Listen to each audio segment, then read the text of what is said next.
So your first response, మీరు అందరిలాగానే మీరు కూడా న్యూస్ చూస్తుంటారు లేదా వినుంటారు లేకపోతే చదువుంటారు. ఈ పర్టికులర్ ఇన్సిడెంట్ అండ్ దీని ముందు కూడా హెల్త్ కేర్ ప్రొఫెషనల్స్ మీద వైలెన్స్ గురించి లిటిల్ డిస్కషన్ జరుగుతోంది ఫర్ మెనీ ఇయర్స్. ఈ పర్టికులర్ ఇన్సిడెంట్ గురించి మీ ఫస్ట్ రెస్పాన్స్ ఏంటి? ఆ తర్వాత రిఫైన్డ్గా మోర్ బ్యాలెన్స్డ్గా మీకున్న అనుభవం మొత్తం కలిపి వచ్చే రెస్పాన్స్ ఏంటి? ఈ 2 రెస్పాన్సెస్ చెప్పండి. First thing is your human response. So first as any other human నాకు కూడా ఇది చూసి చాలా అన్ఫార్చునేట్ ఇన్సిడెంట్ అనిపించింది. అండ్ ఒకరిని రేప్ జరగడం తర్వాత murder, it is very inhuman.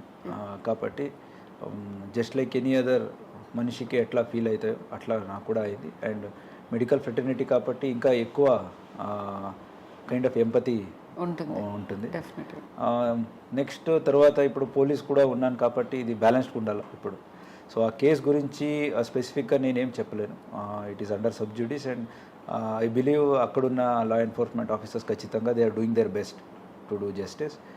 So దాని గురించి ఇంకా చెప్పాలంటే how it could have been prevented.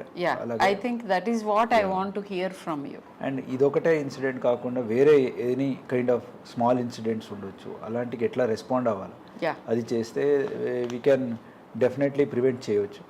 Already మన చట్ట ప్రకారం చాలా పవర్స్ పోలీస్కైనా అలాగే ఒక ఇన్స్టిట్యూషన్కైనా ఇచ్చేసింది. సో దాన్ని అవేర్నెస్ అందరికీ వచ్చేస్తే దెన్ ఖచ్చితంగా ఇలాంటి ఇన్సిడెంట్స్ కొంతవరకు ఖచ్చితంగా మనం ప్రివెంట్ చేయవచ్చు. సో అంటే లైక్ స్పెసిఫిక్ థింగ్స్ అంటే మీరు వినుంటారు ఇంతకుముందు డాక్టర్స్ దగ్గర నుంచి వైలెన్స్ జరుగుతుంది అది ఇది అని, మీకు ఏమైనా ల్యాప్సెస్ కనిపిస్తున్నాయా ఫ్రమ్, అంటే like lapses in the sense doctors కానీ హెల్త్ కేర్ ప్రొఫెషనల్స్ కానీ మీ హెల్ప్ ఇంకా బెటర్గా ఎలా తీసుకోవచ్చు, మా వైపు నుంచి మీరు ఇంకేం ఎక్స్పెక్ట్ చేస్తున్నారు? అంటే ఇప్పుడు ఇన్సిడెంట్ జరిగిపోయిన తర్వాత ఎవరు ఏం చేయలేరు, జస్ట్ దట్ జస్టిస్ చేయటం అండ్ మేబీ ఫ్యూచర్లో ఇలాంటివి జరగకుండా ప్రివెన్షన్. బట్ జరగక ముందు ఇప్పుడు ఒక జూనియర్ డాక్టర్ లేదంటే ఒక నర్స్ లేకపోతే ఒక పారామెడిక్, ఎమర్జెన్సీలో ఉన్న పారామెడిక్స్, వీళ్ళ మీద ఇమ్మీడియట్ ఇదేంటంటే హై ప్రెషర్ సిచ్యువేషన్స్ లైక్ అందరికీ ఎమోషన్స్ ఎక్కడేవో ఉంటాయి హెల్త్ కేర్లో ఉన్నప్పుడు ఆ పేషెంట్స్ అటెండెన్స్. సో ఇలాంటి సిచ్యువేషన్లో ఎలా మిమ్మల్ని అప్రోచ్ అవ్వాలి? సపోజ్ నేను there is a health care professional, కొంచెం వైలెంట్గా కనిపిస్తుంది situation middle of the night. So what do we do? Yes, hospital security ఉంటుంది, బట్ బియాండ్ దట్ పోలీస్గా మీరు ఏం చెప్పదలుచుకున్నారు? So from police point of view నేను చెప్పాలంటే ఇలాంటి or anything of similar kind of offence మనం ప్రివెంట్ చేయాలంటే against women, any violence against women ఏమున్నాయో ప్రివెంట్ చేయాలంటే 3 టైప్స్. ఒకటి ఇండివిజువల్, వాట్ అంటే ఇండివిజువల్ లెవెల్ వాళ్ళు ఏం చేయాలా, అలాగే ఇన్స్టిట్యూషన్, అది ఆఫీస్ ఉండొచ్చు ఆర్ హాస్పిటల్ ఉండొచ్చు, institutions anything, working schools colleges anything, అలాంటి ఒక institutions. Then third as a community society. So ఆ 3 లెవెల్లో మనం మనకున్న బాధ్యతలని గుర్తు చేసుకుంటే ఖచ్చితంగా ఇలాంటిది మనం ప్రివెంట్ చేయొచ్చు. సో మెడికల్ ఫీల్డ్ ఏదంటే first it is one of the emergency services, fire, police, అలాగే even medical department 24 hours run అవ్వాల్సింది. And that gives opportunity for others to pick out the vulnerable. అంటే వల్నరబుల్ ఎవరు? Night పూట, రాత్రి పూట సింగల్గా moment చేసేది, hospitals ఇక్కడ పెద్దగా ఉంటాయి. సో ఇలాంటి సందర్భంలో chances are that they may be targeted. So మనం ఈ 3 ఐడియాస్ని మనం అందరికీ అవేర్నెస్ చెప్పాలి. అంటే ఒంటరిగా ఉండకూడదు high pressure areas. Individual level అంటే ఇండివిజువల్ ఆ లెవెల్లో ఎట్లా ప్రికాషన్ చేసుకోవచ్చు. చెప్పండి. ఫర్ ఎగ్జాంపుల్ ఎవరైనా వన్ ప్లేస్ నుంచి ఇంకొక ప్లేస్కి వెళ్ళాలంటే దెన్ వాళ్ళకి తెలిసిన వాళ్ళకి ఎవరికైనా చెప్పి నేను ఇక్కడి నుంచి ఇక్కడికి వెళ్తున్నాను ప్రయర్ ఇన్ఫర్మేషన్ ఒకటి. దెన్ సెకండ్ వాళ్ళ దగ్గర ఉన్న ఫోన్ నంబర్లు ఉంటాయి. So we have women safety apps ఉన్నాయి, అలాగే 100 డయల్ ఉంది. వాళ్ళకి ఏదైనా కష్టం అయితే అంటే విత్ ఇన్ ది ఇన్స్టిట్యూషన్ అయితే ఎవరికైనా చెప్పొచ్చు, లేకపోతే ఎవరినైనా తోడు తీసుకెళ్ళవచ్చు. బై ఛాన్స్ అలాంటిది లేకపోతే ఒంటరిగా ఆఫీస్ నుంచి ఇంటికి ఎక్కడైనా వెళ్తే దెన్ యాప్స్ ఉన్నాయి, అది యూస్ చేస్తే ఖచ్చితంగా వాళ్ళని ట్రాక్ చేయడం మన తెలంగాణ పోలీస్ యాప్లు ఉన్నాయి కాబట్టి అది we can track it, so we can help her reach very well. Then third thing is individually learning certain self defence techniques or sprays ఏమైనా ఉంటాయి, అది అది లాస్ట్ డిఫెన్స్గా, అంటే ఇవన్నీ pepper spray or any other thing if they can carry it in their hand bags. So and primary defence techniques అని నేర్చుకుంటే which is ఇప్పుడు ప్రతి స్కూళ్ళు కానీ కాలేజెస్లో కానీ నేర్పిస్తున్నారు. Yeah very right, I think you pointed out. School లెవెల్లో ఏదైనా నేర్పిస్తే యాజ్ ఎ పీడియాట్రిషియన్ అది చాలా డీప్గా హత్తుకుంటుంది మన బ్రెయిన్ వైరింగ్ జరుగుతున్న టైమ్. సో డూస్ డోంట్స్ అంటే ఏది ఎలాంటి వాళ్ళ మనకి డేంజర్ కాజ్ చేయగలరు అనే అవగాహన పిల్లల్లో చిన్నప్పటి నుంచి, ఏ సిచ్యువేషన్స్ ఎలాంటి మనుషులు వీటిని మనం అవాయిడ్ చేయాలి లేదా ఇమ్మీడియట్గా హెల్ప్ తీసుకోవాలి అనే దాని గురించి స్కూల్ లెవెల్లో అవగాహన కల్పించాలి. స్కూల్ లెవెల్లో అవగాహన రావాలంటే టీచర్స్కి ట్రైన్ అవ్వాలి అండ్ పేరెంట్స్కి కూడా తెలిసేలాగా వర్క్షాప్స్ చేయాలి. ఇండివిజువల్. సెకండ్ ఇండివిజువల్ లెవెల్ ఏదంటే ఫర్ ఎగ్జాంపుల్ అది ఒక సిచ్యువేషన్ కాకుండా రెగ్యులర్గా వర్క్ ప్లేస్లో కొన్నిసార్లు మన కలీగ్సే they might pass certain comments or మనం ఏం చేస్తాం యూజువల్గా అది రిపోర్ట్ చేయం. Reporting if you see it is somewhere around 25 to 30%. అవును, ఒక 100 విమెన్కి ఎక్కడైనా జరిగితే only 25 to 30 women are ready to go and complaint or even less. Yes. So ఇప్పుడు there is a broken window theory. ఒకసారి ఒక విండో ఒక ఇంట్లో బ్రేక్ అయి ఉంటే then it is seen that అది ఇమీడియట్గా రిపోర్ట్ చేయకపోతే then further damages are more. Okay. Similarly ఒక్క టైం ఏదైనా ఇలాంటి remarks or bad remarks sexual related remarks ఏదైనా చేసినప్పుడు అక్కడున్న girl or women if she ఇది వదిలేద్దాం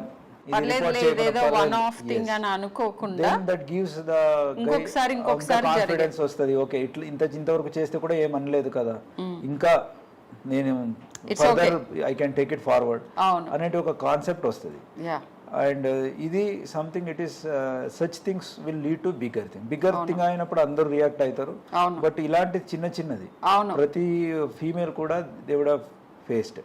so women and child ministry నుంచి ఆల్రెడీ హ్యాండ్ బుక్ ఉంది. I don't know how many people ఈ హ్యాండ్ బుక్ చూసుంటారో లేదో. No I don't know, even I don't know. Educated and కూడా మనకు instil now. Yeah. So handbook లో what are the workplace hazards especially related to sexual harassment. So ఆ website లో already ఆ handbook ఉంది. So దాని ద్వారా తెలుసుకోవచ్చు. టిట్ ఫర్ టాట్ అంటే ఇట్లా సెక్షువల్ ఫేవర్ చేస్తేనే ప్రమోషన్లో లేకపోతే అనేది ప్రైవేట్ సెక్టర్స్లో ఎక్కువ చూస్తుంటాం. అలాంటిది ఉండొచ్చు. ఆర్ టచింగ్ ఇన్అప్రాపరేట్లీ ఉండొచ్చు. ఆర్ లీవ్డ్ రిమార్క్స్ ఉండొచ్చు. అవహేళనకారి వాక్యాలని వాళ్ళ మీద సమ్ కైండ్ ఆఫ్. సో ఇలాంటి చేసినప్పుడు మనం ఏమనుకుంటాం, మనకెందుకు ఏదో ఇది ఒకసారి కదా ఇది వదిలేద్దాం, నెక్స్ట్ టైం అంటేనే మనం చేద్దాము, అట్లా మనం అదొక ఇండైరెక్ట్ ఎంకరేజ్మెంట్ కింద కూడా ఉంటుంది. అండ్ ఇంకా కొంచెం పెరిగే అవకాశం ఎక్కువ ఉంటుంది. ఫాల్స్ కాన్ఫిడెన్స్ ఇస్తుంది అగ్రెసర్ కి. ఇంతవరకు చేస్తే కూడా ఏమనలేకపోతే ఇష్టం ఉందేమో అని అనుకోవటం ఒకటి, అది ఇండైరెక్ట్ గా నన్ను ఎంకరేజ్ చేస్తుంది బై బీయింగ్ సైలెంట్ అని ఒకటి, ఆర్ లేకపోతే ఈమె వీక్ అనే ఒక కాన్సెప్ట్ వస్తుంది. అండ్ ఇంకా ఇంత చేసినా కూడా ఏం యాక్షన్ తీసుకోకపోతే నేను ఇంకా చేయొచ్చేమో అని ఒక వాళ్ళకి ఫాల్స్ కాన్ఫిడెన్స్ వస్తుంది. అది నా ఆపర్చునిటీ దొరికినప్పుడు అది బయటకు వస్తుంది. అప్పుడే ఫర్దర్ గ్రేవ్ క్రైమ్స్ జరిగే సందర్భం ఉంది. కాబట్టి ఇండివిజువల్ లెవెల్లో దీనికి నో టాలరెన్స్ అంటే జీరో టాలరెన్స్ చేసుకోవాలి. ఓకే ఇంతవరకు నేను టాలరేట్ చేసుకుంటా తరువాత చేసుకోను అని బౌండరీ పెట్టకుండా జీరో టాలరెన్స్ వరకు ఇండివిజువల్ లెవెల్లో వాళ్ళు చేయగలిగితే ఖచ్చితంగా వెన్ దే సీ స్మాల్ థింగ్స్ని ఎట్లా పనిష్మెంట్ దొరికినప్పుడు అందరికీ తెలిస్తే ఫర్దర్ బిగ్ థింగ్స్ అవ్వడంని మనం చాలా వరకు ప్రివెంట్ చేయొచ్చు. అది ఇండివిజువల్ లెవెల్. దెన్ ఇన్స్టిట్యూషన్ లెవెల్లో పాష్ యాక్ట్ అని వచ్చింది. పాష్ యాక్ట్ అంటే prevention of sexual harassment in workplace, prevention and prohibition. ఇది ఆఫ్టర్ నిర్భయ ఏది ఢిల్లీ జరిగిందో అయినాక ఇది అమలు చేయడం జరిగింది. It is one of the very powerful act. Okay. So ఈ యాక్ట్లో ప్రతి ఇన్స్టిట్యూషన్లో it may be hospital, school, colleges, offices internal committee అనేది ఒకటి కంప్లైంట్ కమిటీ అని ఉండాలి. అన్ఆర్గనైజ్డ్లో లోకల్ కంప్లైంట్ కమిటీ అని ఉంటుంది. సో ఇలాంటి ప్రతి ఒక్క మహిళకు కూడా she will have some forum to appear. ఎవరి దగ్గరికి వెళ్ళాలా, ఎవరికి చెప్పాలి, ఎస్ ఆ ఇన్స్టిట్యూషన్ లో ఇది ఉంటాయి. ఎవరు లేనప్పుడు పోలీసులు ఉన్నారు, దే కెన్ డైరెక్ట్లీ కమ్. ఇవి ఉన్నా లేకున్నా పోలీస్కి ఎప్పుడైనా వచ్చి కంప్లైంట్ చేయొచ్చు. మన తెలంగాణలో అయితే షీ టీమ్స్ ఉన్నాయి, అలాగే విమెన్ సేఫ్టీ వింగ్ ఉంది. ఎక్కడైనా direct they can walk in వచ్చేసి, అండ్ భరోసా సెంటర్స్ ఉన్నాయి. సో ఇదన్నీ కూడా it is only for females. దీనన్నీ వాడుకోవచ్చు. ఈ ఒక అవేర్నెస్ ప్రతి ఒక్క మహిళకు ఉంటే ఖచ్చితంగా దే కెన్ ప్రివెంట్. ఏదైనా చిన్నది జరిగితే స్కూల్లో ఉండొచ్చు, అరే నా మాస్టర్, నా టీచర్ చేశారు కదా, నేను చెప్తే ఏమవుతుందని భయంతో పేరెంట్స్కి చెప్పకుండా ఎంతోమంది ఉంటారు. చాలా ఎస్, అలాంటి వాళ్ళు కూడా ఇంటర్నల్ కమిటీ అనేది ఒకటి ఉంటే అక్కడ వెళ్ళి చెప్పుకోవచ్చు. అక్కడ వాళ్ళకి కష్టం అయితే దెన్ వాళ్ళు ఎవరు సీనియర్ వాళ్ళ ఫ్యామిలీ మెంబర్స్కి చెప్పుకోవచ్చు, లేకపోతే డైరెక్ట్ పోలీస్కి వచ్చేసి సీనియర్ మెంబర్ తీసుకొని చెప్పవచ్చు. ఇట్లా అంటే identity will be always be 100% protected. 100%. ఇది మోస్ట్ ఇంపార్టెంట్ థింగ్ యాక్చువల్గా. As a women and as a younger doctor, ఎక్కువ మంది భయపడేది ఏంటంటే మనకి ఆ గ్రూమింగ్లో కల్చరల్గానే మన కంప్లైంట్ చేయటం విక్టిమ్ని, యాక్చువల్గా విక్టిమ్ షేమింగ్ ఉంటుంది. నువ్వేం చేసావో, వాడు అలా అన్నాడంటే నువ్వేం చేస్తుంటావు, ఈ కైండ్ ఆఫ్ దాంతో ఎక్కువ మంది అసలు కంప్లైంట్ చేయరు.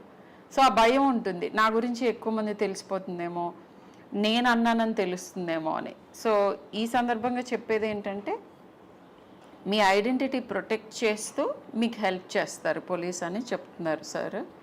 సో ఇదొకటి I think all of us should know and feel safe about it. Yes. So institutions లెవెల్లో how many medical colleges as of now will have internal complaints committee? So అది ఉన్నాయా లేవా అని ప్రతి ఒక్కరు ఇప్పుడు చెక్ చేసుకోవాలి. ఎగ్జాక్ట్లీ. అలాగే ప్రతి ఒక్క ఇండివిజువల్ లెవెల్లో కూడా వాళ్ళు వెళ్ళి కలిసి ప్రిన్సిపల్కైనా అక్కడ డీన్, డైరెక్టర్ ఎవరు ఉన్నారో ఇలాంటిది ఒకటి సిస్టమ్ ఉందా ఇన్ ప్లేస్? ఆల్రెడీ ఉంటుంది by now, because it is mandatory కాబట్టి యాజ్ పర్ లా ఉండుంటుంది. బట్ అట్లా ఉన్నది అనేది అందరికీ అవేర్నెస్ ఉండకపోవచ్చు. సో బట్ మీరు ఈ మాట అంటూ ఉండగానే వ్యూవర్స్కి నాకు కూడా ఒకటి క్వశ్చన్ వచ్చింది. ఏంటంటే ఇప్పుడు ద కేస్ ఇన్ క్వశ్చన్ చూసుకుంటే the head of the institution కూడా కుమ్మక్కయ్యాడు అనే థియరీ చాలా ఉంది. And as an individual, as a citizen నాకు కూడా అలానే అనిపిస్తుంది. అలాంటి సందర్భంలో ఏం చేయాలి? ఓకే, ఈ పర్టిక్యులర్ కేస్ గురించి కాకుండా ఇలాంటి వేర్ అదర్ మెంబర్స్ అంటే నాకు సేఫ్ గా అనిపించట్లేదు సుపీరియర్ అప్పుడు, ఇఫ్ నాట్ దిస్ కేస్ వేరే కేసెస్ లో ఎక్కడ ఒక దగ్గర హెడ్ మాస్టరే ఇన్వాల్వ్ అయ్యారు, లేకపోతే ప్రిన్సిపలే ఇన్వాల్వ్ అయ్యారు, ఇలాంటి సందర్భంలో police are there directly walk in she teams ఉన్నాయి, అక్కడికి వెళ్ళి కంప్లైంట్స్ దరఖాస్తు చేయొచ్చు. భరోసా సెంటర్స్ ఉన్నాయి, అక్కడంతా ఫీమేల్ కౌన్సిలర్స్ ఉంటారు, అలాగే ఫీమేల్ పోలీసులు ఉంటారు, లేడీ ఆఫీసర్స్ ఉంటారు. వాళ్ళు వెళ్ళి డైరెక్ట్ వాళ్ళకి జరిగిన ఏదేది వేదన ఉందో అన్నీ కూడా వాళ్ళతో చెప్పుకోవచ్చు. సో ఖచ్చితంగా ఇది irrespective of the status of the individual who is aggressor, అంటే ఎవరు ఇలాంటి బాధితులకి ఇట్లా క్రైమ్ చేసిన వాళ్ళు ఎవరు ఉంటారో వాళ్ళని ఏ స్టేటస్ ఉన్నా కానీ వాళ్ళని చట్టపరంగా ఏం యాక్షన్ తీసుకోవాలో ఖచ్చితంగా చేస్తాం. బట్ ఫస్ట్ థింగ్ ఈస్ అసలు అవేర్నెస్, అంటే చెప్పగలగాలి ముందే. ఇప్పుడు చాలాసార్లు జరిగిన తర్వాత ఒక విపరీతమైన చర్యలోకి వెళ్తుంది. అంతవరకు వెయిట్ చేయకుండా ముందే మమ్మల్ని అప్రోచ్ అయితే హెల్ప్ చేస్తామని చెప్తున్నారు. That is an important thing. And next thing ఏంటంటే ఇప్పుడు ఈ క్రైమ్ జరిగినప్పుడు నేను ఇది జస్ట్ క్యూరియస్గా అడుగుతున్నాను, చాలా ఇమేజెస్ కానీ లేకపోతే ఎలా చేశారు ఆ క్రైమ్, ఎన్ని రకాలుగా చేశారు, ఇవన్నీ చాలా వీడియోస్ వస్తూ ఉంటాయి డిజిటల్ మీడియంలో. నాకు ఎప్పుడూ అనుమానం వస్తుంది, అంటే ఇది ఈజ్ ఇట్ రైట్? ఎందుకంటే సరే ఆ పర్సన్ ప్రైవసీ ఒక పక్కకు పెడితే ఇది ఏమన్నా ఎవరినైనా ఎంకరేజ్ చేస్తుందా? ఇప్పుడు సపోజ్ ఇది అందరూ ఫాలో అవుతూ ఉంటారు కొన్ని కేసెస్, ఆ కేసు ఓకే ఇంత చేసినా కానీ ఏం జరగలేదు అనే మెసేజెస్, ఇలా కూడా చేయొచ్చు అనే మెసేజెస్ కొంతమందికి ఆ ఐడియాస్ ఇవ్వచ్చేమో అని నాకు అనిపిస్తుంది as a person. Is it true? అంటే కొంచెం రిఫ్రైన్ అవ్వాలా కొద్దిగా? ఇమేజెస్ ఏది సెన్సిటివ్ ఇమేజెస్ ఉన్నాయో it is better not to circulate. So only from crime point of view చెప్పగలితే, వన్ ఆఫ్ కోర్స్ హ్యూమానిటీ పరంగా చూస్తే it is very inhuman to circulate. Already ఒక చనిపోయిన వారిని బాధితులు ఆల్రెడీ దే ఆర్ బాధితులు ఉంటారు, వాళ్ళు ఇలాంటి మెసేజెస్ని ఫొటోస్ని మనం చేస్తే then they will feel bad. Then from law point of view it is not legal to circulate such messages or even photos. Okay. Then third thing, from crime point of view, sharing the details of the case when it is under investigation. So that may be detrimental to investigation. అంటే investigation చేయ దాంట్లో already ఇవన్నీ బయటకు వస్తే then in a వే అది ఇంపీడ్ చేసినట్టు అవుతుంది. కాబట్టి అలాంటిది చేయకుండా ఉంటేనే it is better for society, for the case and individual also. Yeah, అంటే సైకాలజీ ఆఫ్ క్రిమినల్స్ గురించి ఒకటి ఐ వాంటెడ్ టు ఆస్క్. ఇట్లా అంటే ఈ హై ప్రొఫైల్ కేసెస్లో ఈ ఎక్స్టెన్సివ్ ఇన్ఫర్మేషన్ బయటకు వస్తుంది, వద్దన్నా కాదన్నా వీటన్నిటిలో. వాళ్ళ సైకాలజీ ప్రకారం I do not know, I wanted to know is ఎవరైనా are there people who get encouraged ఇంత మరీ టూ మచ్ డీటెయిలింగ్ మూలన? అంటే క్రైమ్ అసలు అలా ఉంటుందా? క్రిమినాలజీ అనేసి in a subjects in it self, ఎవరు ఏ టైంలో ఎలాంటి క్రైమ్ చేస్తానంటూ ముందే ప్రిడిక్ట్ చేయడం చాలా కష్టం. బట్ ఒకసారి క్రైమ్ అయినాక రెట్రోస్పెక్టివ్ చూస్తే they may be having some childhood ట్రామాస్లో ఏదైనా అయి ఉంటుంది, లేకపోతే వాళ్ళు పెరిగే ఎన్విరాన్మెంట్లో వాళ్ళకి ఏదో ట్రామా ఉంటుంది. దెన్ నార్మలైజేషన్, క్రైమ్ చేసే వాళ్ళ మధ్యన పెరుగుంటే నార్మలైజేషన్ ఆఫ్ క్రైమ్స్, అంటే డైలీ చంపేయడం చూస్తుంటే ఓకే చంపడం అనేది ఎగ్జాంపుల్గా అక్కడ ఎక్కడ ఉండకపోవచ్చు, బట్ ఇలాంటివి చూస్తుంటే హీ మే గెట్ ఇన్సెన్సిటివ్. అతని దృష్టిలో ఇది తప్పు కాదు అనే ఫీలింగ్ అనమాట. జస్ట్ సో పిల్లలు పెంచుతున్న తరుణంలోనే అది స్కూల్స్కి బాధ్యత ఉంటుంది, పేరెంట్స్కి బాధ్యత ఉంటుంది, చుట్టూ ఉన్న మనుషులందరికీ కూడా బాధ్యత ఏముంటుందంటే ఏదైనా విపరీత ధోరణి పిల్లల్లో కనిపిస్తూ ఉంటే, ఇప్పుడు నేను నా కన్సల్టేషన్ రూమ్లో చూస్తాను కొన్నిసార్లు పిల్లలు పేరెంట్స్ని చెంప మీద కొడుతూ ఉంటారు. అది ఏ రకంగా నార్మల్? వీళ్ళు నవ్వుతూ ఉంటారు. సో అంటే ఇప్పుడు ఈ చెంప మీద కొట్టిన పిల్లలందరూ ఏదో తీవ్రవాదులు అయిపోతారని కాదు, కానీ సార్ చెప్పినట్టు మొగ్గలో ఉన్నప్పుడు తుంచాలి. ఎనీ నెగిటివ్ బిహేవియర్ ఎంకరేజ్ చేయకూడదు.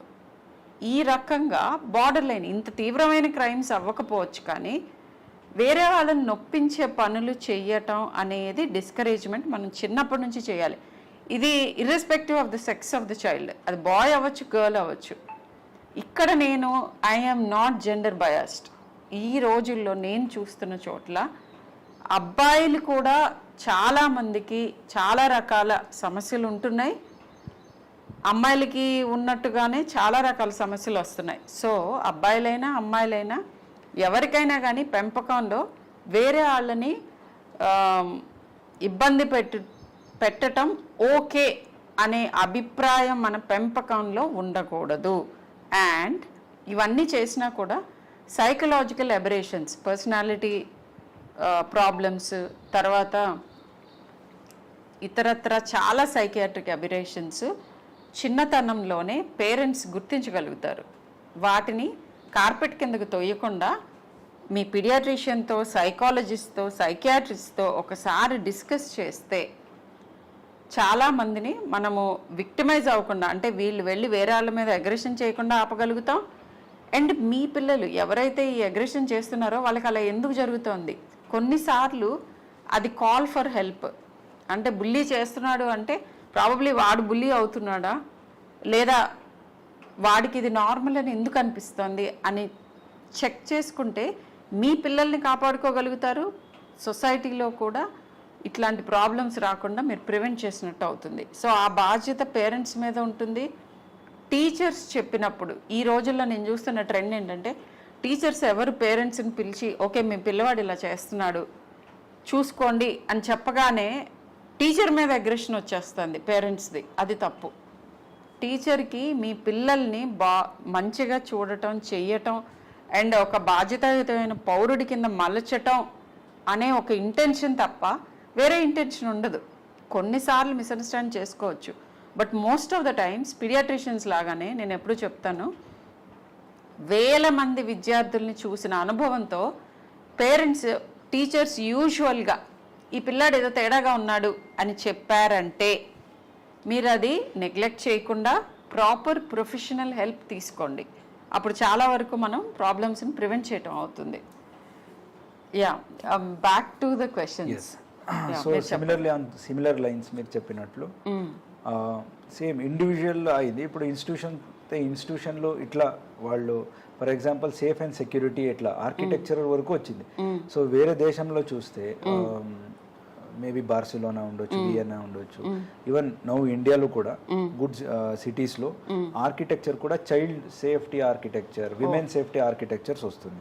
బిల్డింగ్లో కూడా లైటింగ్ ఉండొచ్చు, విజిబిలిటీ ఉండొచ్చు, అండ్ ఎక్కడెక్కడ ప్రైవసీ అంటే లాంజెస్ ఉండొచ్చు, టాయిలెట్స్ వాళ్ళని కూడా ఎక్కడో మూలలు పెట్టకుండా, లైట్ లేని కాడ పెట్టకుండా, where majority of POCSO act అంటే చైల్డ్ మీద జరిగే వైలెన్స్ ఏమున్నాయి ఇలాంటివి ప్రివెంట్ చేయగలుగుతాం. సో ఇది ఇన్స్టిట్యూషన్స్ లెవెల్లో వాళ్ళు చేసుకుంటే. అలాగే కమ్యూనిటీ అంటే ఇట్లా మీరు చెప్పినట్లు పేరెంట్స్ వాళ్ళ పిల్లల్ని ఎట్లా how to bring about, teachers what all. ఇప్పుడు టీచర్స్లో ఇలాంటి అవేర్నెస్లో అట్ రైట్ ఏజ్ మనం చెప్పగలితే ఈ హ్యాండ్ బుక్స్లన్నీ కూడా అట్ ది ఆల్ యూనివర్సిటీస్లో మనం చేయగలితే సమ్ కైండ్ ఆఫ్ అవేర్నెస్ చేయగలితే. అలాగే ఇలాంటిది నాకు జరిగింది అని చెప్పినప్పుడు అట్లా జరుగుతూనే ఉంటాయి, నువ్వు అదన్నీ మాట్లాడొద్దు అని చెప్పకుండా. Majority of the times aggressor will be known people, acquaintance. 80% it will B acquaintance. Actually నేను అది చాలా surprising thing, 75 to 80% of crime against women immediate గా తనకి బాగా తెలిసిన క్లోజ్ సర్కిల్లో ఉంటారు. సో ఇట్లున్నప్పుడు అరే అతనే కాదా, మీ రిలేటివే కాదా, ఇతన్ని మనం చెప్పకుండా ఆపేద్దాం అని కాకుండా నో మ్యాటర్ వాట్, ఇది జీరో టాలరెన్స్, ఎవరు చేసినా కానీ దాన్ని రిపోర్ట్ చేద్దాం. ఇట్లా కమ్యూనిటీ వరకు ఈ రోల్ ఇండివిజువల్ నుంచి ఇన్స్టిట్యూషన్స్కి వచ్చి కమ్యూనిటీ వరకు ప్రతి ఒక్కరికి ఇట్లా అన్ని రోల్స్ అండ్ రెస్పాన్సిబిలిటీస్, బాధ్యత అన్నీ కూడా తీసుకొని చేయగలిగితే ఖచ్చితంగా ఇలాంటిని మనం ప్రివెంట్ చేయొచ్చు. యా, జీరో టాలరెన్స్ గురించి సార్ అన్నప్పుడు నాకు ఇంకొకటి గుర్తొచ్చింది. ఈ పర్టికులర్ కేస్ గురించి నేను సిటిజన్గా మాట్లాడుతూ ఉంటే ఇమ్మీడియట్గా ఐఎమ్ ష్యూర్ ఈ వీడియో చూసి వాళ్ళందరికీ అనిపిస్తుంది, ఈ అమ్మాయి ఏదో ఒక క్రైమ్ని టాలరేట్ చేయకుండా ప్రతిఘటించినందుకే ఇది జరిగింది అనే వాదన చాలా బలంగా ఉంది. మరి ఇలాంటి సిచ్యువేషన్ ఎలా ఫేస్ చేయాలి? నేనైతే నా పిల్లలకి ఏం చెప్తాను, యాజ్ ఎ ఇండివిజువల్ నేనేం చేస్తాను, యాజ్ ఎ జూనియర్ డాక్టర్ ఎవరికైనా ఏం అడ్వైస్ ఇస్తాను? ఒకటి ఏంటంటే మనకి మన పురాణాల్లో కూడా చెప్పారు, ఇప్పుడు యుద్ధం ఎప్పుడు ఒక మనిషి చేయకూడదు.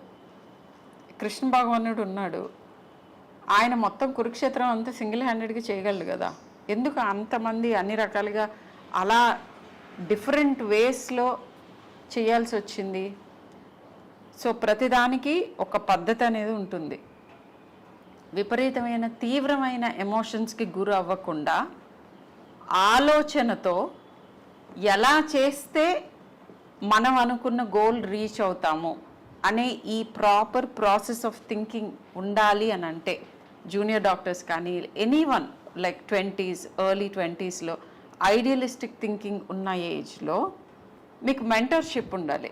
అంటే మీరు ఏదైతే మీకు ఏవేవి అనిపిస్తున్నాయో ఇవి తప్పుగా ఉంది ఈ సిస్టంలో, లేకపోతే ఇది తప్పుగా ఉంది నా చుట్టూతా అని అనిపించినప్పుడు హైరార్కీని స్లోగా ఎస్కలేట్ చేయాలి. ఫస్ట్ ఇమ్మీడియట్ మన first inner circle family, friends, తర్వాత మన కొలీగ్స్, హయ్యర్ ఒఫీషియల్స్, ఈ సర్కిల్స్ అన్నిటినీ అలర్ట్ చేసుకుంటూ వెళ్తే అట్ సమ్ పాయింట్ మీకు ప్రాక్టికల్ సొల్యూషన్ ఏంటి అనేది తెలుస్తుంది.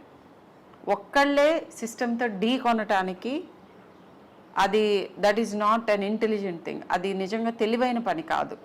కొన్నిసార్లు ప్రాణ నష్టం జరుగుతుంది, మీరు చేద్దాం అనుకున్న పని అసలు జరగనే జరగదు.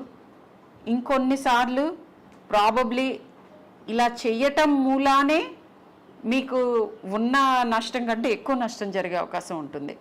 సో మీ సీనియర్ కొలీగ్స్ తోటి మాట్లాడండి. వర్క్ ప్లేస్ గురించి అయితే వాళ్ళు ఇచ్చిన సలహాలు తీసుకోండి. కూల్ మైండ్తో ప్రాబ్లం ఏంటో ఆలోచించండి, ఆ తర్వాత స్టెప్ తీసుకోండి. మీకు ఎప్పుడు డెఫినెట్గా అండగా ఉండటానికి ఎవరో ఒకరు దొరుకుతారు సిస్టంలో. ఆ సిస్టమ్ని కరెక్ట్గా స్టడీ చేసి ప్రతిఘటించాలి. సో డైరెక్ట్గా ఢీ కొనకుండా మనకి ఎక్కడ ఎలా చేసుకోవాలి అనేది అవగాహన తెచ్చుకోవాలి. ఇది చాలా ఇంపార్టెంట్. సో ఎక్కువ మందితో మాట్లాడండి, కూల్ హెడ్తో ఆలోచించండి, ఆ తర్వాత నిర్ణయాలు తీసుకోండి. సో హెల్త్ కేర్ సిస్టంలో వయలెన్స్ని ప్రివెంట్ చేయడానికి ఇప్పుడు యుఎస్లో డయల్ 911 అని ఒక పాట నేర్పిస్తారు నర్సరీలో ఉన్న పిల్లలకు కూడా. పేరెంట్స్ వాళ్ళని గదివినా కూడా 911 డయల్ చేయండి అని నేర్పిస్తూ ఉంటారు చిన్నప్పటి నుంచి. అలా ఏదన్నా ఒక specific what you call speed dial number specific for the health care professionals ఉందా, లేదా 100 I think as for as I know is the speed dial number. So anything like that. నంబర్లు ఉన్నాయి. One is 112 emergency. 112 is emergency number. India మొత్తం ఎక్కడైనా 112 dial చేయొచ్చు. అలాగే 100 dial. కొన్ని స్టేట్స్లో పోలీస్ విల్ హ్యావ్ డైరెక్ట్ ఇది. సో కొన్నిసార్లు it may be fire may be required, or కొన్నిసార్లు it may be health emergencies in a apartment or police. So dial 100 will be only specific to police. అంటే police వరకు ఏదైనా పనులు ఉంటే 100 dial చేయొచ్చు. Fire అయి ఉంటుంది, లేకపోతే ఇంకేదో మెడికల్ ఎమర్జెన్సీస్ కి 112 డయల్ చేస్తే అక్కడే వాళ్ళు కనెక్ట్ చేసుకుని which ever emergency related department ఉన్నాయో వాళ్ళకి కనెక్ట్ చేస్తుంది. So as for as violence is concern, violence వచ్చినప్పుడు ఖచ్చితంగా ప్రతి ఒక్క హాస్పిటల్లో కూడా చాలా ఇప్పటికైతే చాలా హాస్పిటల్స్ వచ్చినాయి, చాలా డాక్టర్స్ వచ్చారు. అండ్ డాక్టర్స్ పేషెంట్స్ ఇంటరాక్షన్స్ వల్ల చాలా కైండ్ ఆఫ్ వైలెన్స్ వస్తున్నాయి. సో వన్ థింగ్ నేను చూసింది ఏంటంటే రిపోర్టింగ్ సిస్టమ్. అంటే ఒకటి అయినప్పుడు ఇమీడియట్గా రిపోర్ట్ కావట్లేదు. సో దే థింక్ ఇట్లా రిపోర్ట్ చేస్తే హాస్పిటల్కి బద్నాం అవుతుంది, మా హాస్పిటల్కి మీడియాలో ఏదైనా బ్యాడ్ రెప్యుటేషన్ వస్తుంది అని they try to settle. So police వరకు అది రానే రాదు. సెకండ్ థింగ్, కొన్నిసార్లు కంప్లైంట్ ఇచ్చి కూడా కొన్నిసార్లు పిటిషన్ ఇస్తారు, ఎఫ్ఐఆర్గా మారదు. మనకు తర్వాత చెప్తాము వస్తాము అనేసి కైండ్ ఆఫ్. సో ఇవన్నీ చేస్తే ఏమవుతుందంటే ఓకే ఆయన అట్లా చేసి కూడా మనం ఏదో ఒక రకంగా దాన్ని మనం సెటిల్ చేసుకోవచ్చు. ఒక ఫాల్స్ నమ్మకం సొసైటీకు మనమే ఇస్తున్నట్టు అవుతుంది. ఎలాంటి any against any health worker any kind of violence వస్తే ఇమీడియట్ దాన్ని ఖచ్చితంగా వాపస్ తీసుకోకుండా అది ఖచ్చితంగా రిపోర్ట్ చేయాలని హాస్పిటల్స్కు ఆదేశం చేసి, అలాగే మన దగ్గరకు వచ్చేస్తే మళ్ళీ రిటర్న్ తీసుకోకుండా దాన్ని వాళ్ళు ఎఫ్ఐఆర్ చేయగలిగితే మనం వాళ్ళ మీదే యాజ్ పర్ లా చట్టపరమైన యాక్షన్స్ తీసుకుంటే ఆ మెసేజ్ అందరికీ వెళ్ళిపోతుంది. నెక్స్ట్ టైం ఎవరైనా చేయడానికి వెళ్తే, ఎందుకంటే ఎమర్జెన్సీ వచ్చినప్పుడు నేను కూడా యాజ్ ఏ డాక్టర్ ఎమర్జెన్సీలో పని చేసినప్పుడు చూసాను, దే ఆర్ ఎమోషనలీ హై ఉంటారు. వాళ్ళ mother father they will be on death bed, child they will be on death bed. అప్పుడు మనం వాళ్ళకి లాజిక్ చెప్పాలంటే ఇంకోటి చెప్పాలంటే వాళ్ళు వినరు.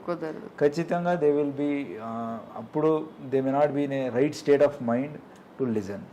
సో అలాంటి సందర్భంలో ముందే వాళ్ళకి ఒక మెడికల్ కౌన్సిలింగ్, సోషల్ వర్కర్ అని ఉంటారు యూజువల్గా ఇప్పుడు చాలా హాస్పిటల్స్ లో. So counselling other then social worker కాకుండా ఒక కౌన్సిలింగ్ అంటే ఆ డిసీజ్ మెడికల్ కౌన్సిలింగ్ చేస్తారు, హౌ టు కోప్ అప్. ఎమర్జెన్సీలో వచ్చినా కానీ ఎమర్జెన్సీ ట్రీట్మెంట్ ఇచ్చిన టైంలోనే వాళ్ళని తీసుకొచ్చి ఇలాంటి సందర్భంలో ఇట్లా ఉంటది అని ఒక అవుట్కమ్ ఆఫ్ ద ఇల్నెస్ అన్ని రకాలుగాను 360 డిగ్రీ వాళ్ళకి counselling is the key to prevent violence, primary prevention. అక్కడే దానికి ఏదైనా చేయాలి. తర్వాత ఏదైనా ఇమీడియట్ అయితే ఇమీడియట్ డయల్ 100 చేసి అక్కడ మనం రెస్పాండ్ అవుతాం. సో దెన్ థర్డ్ కేస్ తీసుకున్నాక సమ్ టైమ్స్ కోర్టులో ట్రయల్ టైంలో hostile witnesses are becoming hostile. అంటే వాళ్ళు ఇక్కడ చెప్పిన స్టేట్మెంట్స్ లో అక్కడ ఎందుకు అలా జరుగుతుంది అనుకుంటున్నారు? They want fast settlements. Exactly. So you came to the point. ఏంటంటే long drawn things are justice which is not quick and swift is justice not gotten. But సిస్టమ్స్కి టైం పడుతుంది. ఎందుకంటే పొరపాటున కూడా ఎప్పుడు కూడా రాంగ్ పీపుల్ని పనిష్ చేయకూడదు.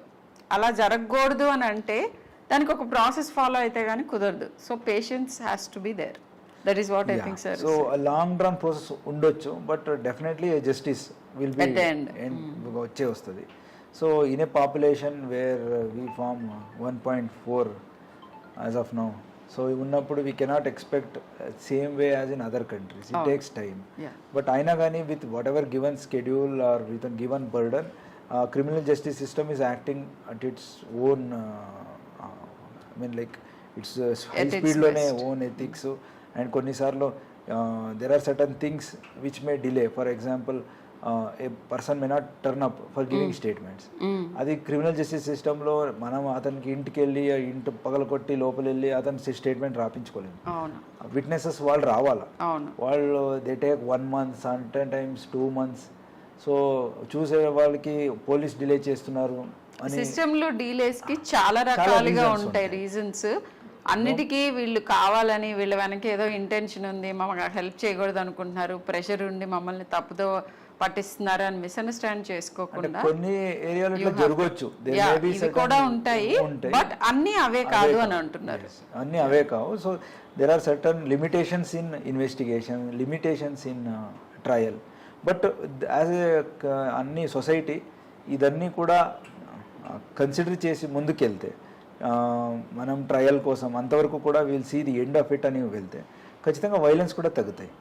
And majority of the times violence అయినప్పుడు అక్కడున్న ఒక సెక్యూరిటీ గార్డ్స్ ఎవరు ఉంటారో అన్ని సడన్గా ఎంతమంది రావాలో ఆ డ్రిల్ అని చేసి ఉండరు. I don't know how many హాస్పిటల్స్లో మాక్ డ్రిల్స్ చేసి ఉంటారు. ఇలాంటి ఒక 10 మంది వస్తే 10 మంది సెక్యూరిటీ ఎక్కడెక్కడ ఉన్న వాళ్ళు ఎక్కడ రావాలి, what is the distress call ఏంటి, వాళ్ళు they can prevent at least assault on doctors.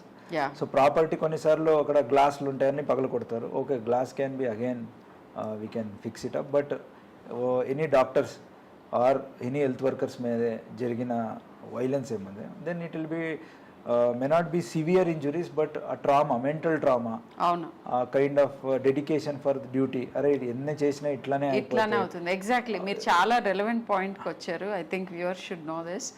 Problem ఏమవుతుందంటే ఆ ఇమోషన్ని మీరు ఎక్స్ప్రెస్ చేసినప్పుడు పేషెంట్ అటెండెన్స్ మీకు ఆ ఒక్క మొమెంట్ని మీ చైల్డో లేకపోతే మీ పేరెంటో లేకపోతే ఇంకొకళ్ళో రికవర్ అయిన తర్వాత మీరు మర్చిపోతారు. కానీ ఎవరి మీద అయితే అసాల్ట్ జరుగుతుందో వాళ్ళని డెఫినెట్గా అది జీవితాంతం వెంటాడుతుంది. అండ్ దాని మూలాన వాళ్ళు హెల్ప్ చెయ్యాలి అనే యాటిట్యూడ్ని కాస్త వెనక్కి తీసుకోవచ్చు. సో అది యాక్చువల్లీ మంచిది కాదు. మనకి ప్రాపర్గా చాలా ఈగర్గా మీ ప్రాబ్లమ్ సాల్వ్ చేద్దామని లేకపోతే మీకు హెల్ప్ చేద్దామని అనుకుంటున్న జూనియర్ మోస్ట్ స్టాఫ్ ఎవరైతే ఉంటారో వాళ్ళ మీద అసాల్ట్ చాలాసార్లు హెల్త్ కేర్ సిస్టమ్నే కొన్ని డికేట్స్ వెనక్కి పుష్ చేస్తుంది. అది మంచిది కాదు, ఆ యాటిట్యూడ్ మంచిది కాదు.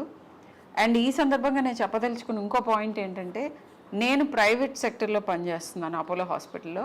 మాకు ఎక్స్ట్రీమ్లీ గుడ్ సిస్టమ్ ఉంది. ఇప్పుడు సార్ చెప్పినవన్నీ మాకున్నాయి. మాకు ప్రాపర్ సెక్యూరిటీ ఉంది, ఇమ్మీడియట్ ఎఫెక్ట్ సెక్యూరిటీ పర్సనల్ ఉంటారు. And any kind of work place harassments అన్నీ ఇమ్మీడియట్గా చిటికలో సాల్వ్ చేస్తారు. Harassment is almost not there. But ఇదే కేసు అన్ని చోట్ల ఉండదు. పర్టికులర్లీ రిమోట్ ఏరియాస్లో, చిన్న ఇన్స్టిట్యూషన్స్లో, తర్వాత గవర్నమెంట్ లెడ్ ఇన్స్టిట్యూషన్స్ వేర్ ఇంత పెద్ద హంగు స్టాఫింగ్ లేని చోట్ల ఎక్కువగా జరుగుతూ ఉంటాయి ఇవన్నీ. ఇక్కడ కూడా మీకు అవేర్నెస్ అండ్ జీరో టాలరెన్స్ అది ఉంటే కనుక చాలా వరకు ప్రివెంట్ చేయొచ్చు అని చెప్తున్నారు సార్. అండ్ వన్ ఎగ్జాంపుల్, నేను ఏఎస్పీగా ఉన్నప్పుడు Bhadrachalam Kothagudem I was there. అక్కడ చింతవర్రే అని ఒక ఇన్సిడెంట్ అయింది. గూగుల్ కొడితే తెలిసిపోతుంది. అక్కడ చిన్నపిల్లల్ని ఒక teacher he has sexually abused. So that was during time of corona. అయినా కానీ immediately court responded. We registered, మనం కేసు రిజిస్టర్ చేసాము, అరెస్ట్ చేసాము. With in 3 months, 3 to 4 months లోపలనే అతనికి లైఫ్ సెంటెన్స్ దొరికింది. సో జస్టిస్ అంటే ఖచ్చితంగా వీ హ్యావ్ ఆపర్చునిటీస్. అంటే కంప్లీట్ ఎప్పుడు కూడా డిలే అవుతూనే ఉంటుంది అని కాదు. సీరియస్నెస్ ఆఫ్ ది కేస్ తీసుకొని మనం ఇమీడియట్గా అది కూడా ట్రయల్కి తీసుకోవచ్చు అండ్ కోర్ట్ కూడా ఇమీడియట్ రెస్పాండ్ అవుతుంది. అండ్ చాలా కేసెస్లో, ఇది నా పర్సనల్ ఎక్స్పీరియన్స్ కాబట్టి గుర్తుంది, అలాంటి చాలా కేసెస్లో కూడా ఇమీడియట్ ఫాస్ట్ కోర్ట్ ట్రయల్స్ చేసేసి ఇమీడియట్ ఫాస్ట్ ట్రాక్ కోర్ట్స్ అంటాము, ఇమీడియట్గా they will take it up for trial and continuously తీసేసుకొని అర్లీగా, అంటే ప్రాపర్ ఈ వేరే కేసెస్లో అయితే 1 year తీసుకోవచ్చు, 2 years తీసుకోవచ్చు, ఇలాంటి కేసెస్లో వితిన్ 3 months కోర్ట్ కూడా రెస్పాండ్ అవుతుంది, especially child related sexual offences ఉంటే.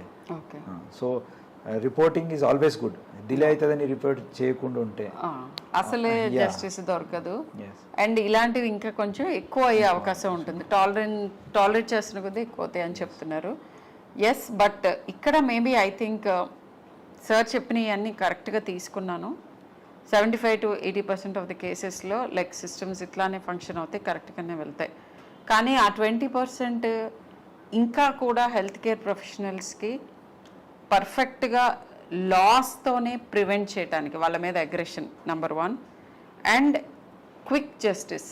ఎందుకంటే ఈ సందర్భంలో నాకు ఇమ్మీడియట్గా గుర్తొచ్చి నాకు బాధ అనిపించే కేసు ఏంటంటే, లాస్ట్ ఇయర్ కేరళలో జరిగిన ఒక జూనియర్ డాక్టర్ 22-year-old డాక్టర్ మీద ఒక నేరస్తుడు స్టాబ్ చేసి ఆమె చనిపోయింది. సో దానికి ఇంకా నా దృష్టిలో జస్టిస్ దొరకలేదు. లెట్ us see ఎందుకు జరిగింది అనేది నిట్టి డీటెయిల్స్ నాకు కూడా తెలియదు. బట్ ఇలాంటివి డిస్కరేజింగ్గా ఉంటుంది. బట్ యాజ్ ఎ సిటిజన్ మనం ఏం చేయాలంటే మన దగ్గర ఉన్న ఫస్ట్ మోస్ట్ ఇంపార్టెంట్ వెపన్ ఏంటంటే ఓట్ చేయాలి. డాక్టర్స్ చాలామంది ఓటింగ్కి వెళ్ళరు, వాళ్ళ డ్యూటీస్లో ఉన్నామంటారు, ఇంకోటి అంటారు. సో ఓట్ చేయటం ఈజ్ కంపల్సరీ. అండ్ నేర ప్రవృత్తి ఉన్న పాలకుల్ని మనం ఎన్నుకోపోవటం is the first important thing that we should be doing. ఇది చాలామంది చాలాసార్లు చెప్పుంటారు, బట్ ఇది మళ్ళీ ప్రూవ్ అవుతుంది. సో చివరికి అటు తిరిగి మనందరూ చేయాల్సిన పనులేంటి, ఇండివిజువల్గా మనము జీరో టాలరెంట్ ఉండి కరెక్ట్ సిస్టంలో, కరెక్ట్ టైంలో, కరెక్ట్ రెస్పాన్స్తో వీటన్నిటిని ట్యాకిల్ చేసుకోవటం అందరి మీద ఉన్న బాధ్యత. ఇది గవర్నమెంట్ ఇలా చేయాలి, పోలీస్ ఇలా చేయాలి, లేకపోతే హాస్పిటల్ అథారిటీస్ ఇలా చేయాలి, ఇవన్నీ చేయాలి, డెఫినెట్గా చేయాలి. కానీ ఇండివిజువల్గా మనం ఎలా రెస్పాండ్ అవుతున్నాం, మన కొలీగ్కి మనం ఎంత హెల్ప్ ఇస్తున్నామో, మనం ఎలా బిహేవ్ చేస్తున్నాం, మనం ఎవరిదన్నా మోడెస్ట్ని ట్రాన్స్గ్రెస్ చేస్తున్నాం, ప్రతి ఒక్కళ్ళు లోపల ప్రశ్నించుకోవాలి ఇది. అండ్ అది చాలా important. Just like zero tolerance to drugs ఎట్లా మనం we have taken it very seriously, అలాగేనే ఐ థింక్ ఆల్ ఇన్స్టిట్యూషన్స్లో, ఆల్ హాస్పిటల్స్లో, స్కూల్స్లో where women are working or students, maybe graduation ఉండొచ్చు, పోస్ట్ గ్రాడ్యుయేషన్ ఉండొచ్చు, ఆర్ స్కూల్స్, హై స్కూల్స్, అన్నీ కూడా no tolerance to sexual abuse అని ఒక పోస్టర్స్లో పెట్టగలితే అట్లీస్ట్ చూడంగానే that will tell to aggressor also, అంటే నేరస్తుడు ఓకే అందరికి అవేర్నెస్ ఉంది, ఒకసారి రిమైండ్ మళ్ళీ వాళ్ళకి ఆ మొమెంట్, ఆ స్పర్ ఆఫ్ ద మొమెంట్ లో తీసుకునే డెసిషన్స్ మీద ఇలాంటి పోస్టర్స్ డెఫినెట్గా ఎఫెక్ట్ ఉంటాయి. అలాగే ఎవరికైనా అలాంటి జరుగుంటే సో జీరో టాలరెన్స్ అంటే దాన్ని ఆపకుండా ఫ్రెండ్స్కి చెప్తే నాకు కూడా ఇట్లా అయింది, ఏం కాదు, లెట్ గో ఆఫ్ దిస్, మర్చిపోదాం, ఆర్ దీన్ని ఎందుకు చెప్పాలా, తర్వాత ఇంకా వేరే పరిణామాలు ఉంటాయి, ఇలాంటి చెప్పుకొని ఆ పియర్ ప్రెషర్ వల్ల చెప్పకుండా ఉంటే అది చూడంగానే గుర్తు ఉండాలి. So zero tolerance, not even 1 incident goes unreported, అంటే ప్రతి ఒక్క ఇన్సిడెంట్ని కూడా రిపోర్ట్ చేయాలా అనేది ఒకటి మ్యాండేట్గా ప్రతి ఇన్స్టిట్యూషన్స్ తీసుకుంటే, including hospitals or other thing. మీరు మాట్లాడుతుండగానే నాకు ఇంకొకటి, one more thing that I wanted to bring light to the viewers. Drugs and alcohol ఈ రెండు ఎక్కువ అవుతున్న ప్రతి సొసైటీలో, ప్రతి ఏరియాలో క్రైమ్ రేట్ ఇంక్రీజ్ అవుతుంది. సో అగైన్ నేను పేరెంట్స్కి చెప్తున్నాను ఇది, ఎందుకంటే చాలామంది ఈ మధ్య అడోలసెంట్ కిడ్స్ వచ్చినప్పుడు ఆల్కహాల్ తీసుకోవటం ఎర్లీగానే ఓకే అని అనుకుంటున్నారు. ఇంకా విపరీతమైన పరిణామం నేను చూస్తున్నది ఏంటంటే, మ్యారిజువానా స్మోకింగ్ అనేది పేరెంట్స్ కూడా ఓకే అనుకుంటున్నారు. సో ఐ థింక్ ఇంకా ఇలా అన్నీ ఓకే అనుకుంటే క్రైమ్ కూడా ఓకే అని అనుకోవాల్సిన పరిస్థితి వస్తుంది. సో ఇవి ఎక్కడైతే ఎక్కువ ఉంటాయో ఇవన్నీ మనం చిన్నప్పటి నుంచి ఇన్స్టిల్ చేయాల్సిన వాల్యూస్. మోరల్ సైన్స్ క్లాసెస్ తీసేశారు స్కూల్లో నుంచి, అంటే మోరల్ సైన్స్ పాఠాలు విని కరెక్ట్గా బిహేవ్ చేద్దామని అనుకునే వాళ్ళు ఎవరుంటారు అని తీసిపారేయకండి. చిన్న మైండ్స్, ఇంప్రెషనబుల్ మైండ్స్లో ఉన్న ఆ టైంలో ఇది ఓకే, ఇది నాట్ ఓకే, ఇలా మనం బిహేవ్ చేయటం మంచిది చెడు ఇలాంటివన్నీ చెప్పటం అనేది డెఫినెట్గా చాలా ఇంపాక్ట్ ఉంటుంది. So I mean as for us drugs are concern, అందరికీ ఒక రిక్వెస్ట్ ఏదంటే, ఎవరు చూస్తున్నారో all viewers, if you are a parent or if you may be teenage or you may be in your early age of adulthood, అందరికీ కూడా ఒక request ఏదంటే, drug seems cool, అంటే ఇది తీసుకుంటే బాగుంటుంది అనేది. ఆల్కహాల్ కూల్ ఉంటుంది. కొన్ని మీడియాలు కూడా అంటే like it may be any kind of film ఉండొచ్చు ఆర్ సిరీస్ ఉండొచ్చు, మేబీ ఇండియన్ ఆర్ ఇంటర్నేషనల్, ఏది చూసినా సమ్టైమ్స్ దాన్ని కొంచెం చూపిస్తారు కూల్గా. సో పరిణామాలు అవుతున్నాయి తర్వాత అనేది చూపెట్టరు. కాబట్టి only one part of the situation చూసి అదే నిజమని అనుకుంటారు. డైలీ ఏమైతుందని మీరు తెలుసుకుంటే, చాలా మంది ఫీమేల్స్ని, వీ హ్యావ్ కేసెస్ హియర్, చాలా మంది ఫీమేల్స్ని డ్రగ్కి అలవాటు చేసి వాళ్ళని డ్రగ్ మీద డిపెండెన్సీ పెంచేసి ఆ డిపెండెన్సీ వల్ల సెక్షువల్ అబ్యూజ్ అవుతుంది. ఇది it is a bigger crime. ఎందుకంటే రేప్ ఇలాంటి rarest of the rare crime of women against అయినప్పుడే మనము ఇంట్లో ప్రొటెస్ట్ చేయాలని ఏం లేదు. ప్రతి time every day it is happening. Previous NCRB data ప్రకారంగా 2018 or 19 సేస్ ఎవ్రీ 20 minutes ఏదో అంటున్నారు. 1 hour లో it seems cases filed against, I mean for violence against women is about 50 to 55 if I am not, and every minute almost there is one case being filed or something. So అన్ని రేట్లు అంటే only 2 or 3 cases of heinous crime అవ్వచ్చు, but ఇలాంటి where drugs are leading, alcohol are leading. So ఇవన్నీ ఏమైతే early adulthood they are unable to see what where to drink, with whom to drink alcohol. So those are leading to rape and other sexual abuse. అలాగే డ్రగ్స్కి వచ్చేస్తే it is most dangerous. So it is zero tolerance. ఏదో కొన్ని only మారిజువానా తీసుకుంటే బాగుంటుంది, synthetic బాగోలేదు, ఇది బాగుంది అని classification bad. Anything and everything that alters the state of mind. అంటే ఈ డ్రగ్స్ ఏమున్నాయో, సైకోడెలిక్ డ్రగ్స్ ఉండొచ్చు or natural drugs which are altering, mind altering, ఇవన్నీ కూడా పేరెంట్స్ ఖచ్చితంగా అలో చేయకూడదు. వస్తే వాళ్ళు కూడా రిపోర్ట్ చేసి they may be treated. There are de-addiction centres, there are child psychologist which help them. ఆ హెల్ప్ తీసుకోవాలా. అట్ వన్ టైం తీసుకుంటే చివరికి stitch in time saves 9. So 1 stitch today saves 9 stitches tomorrow. So అలాంటిది ఒక prevention తీసుకోవాలా parents.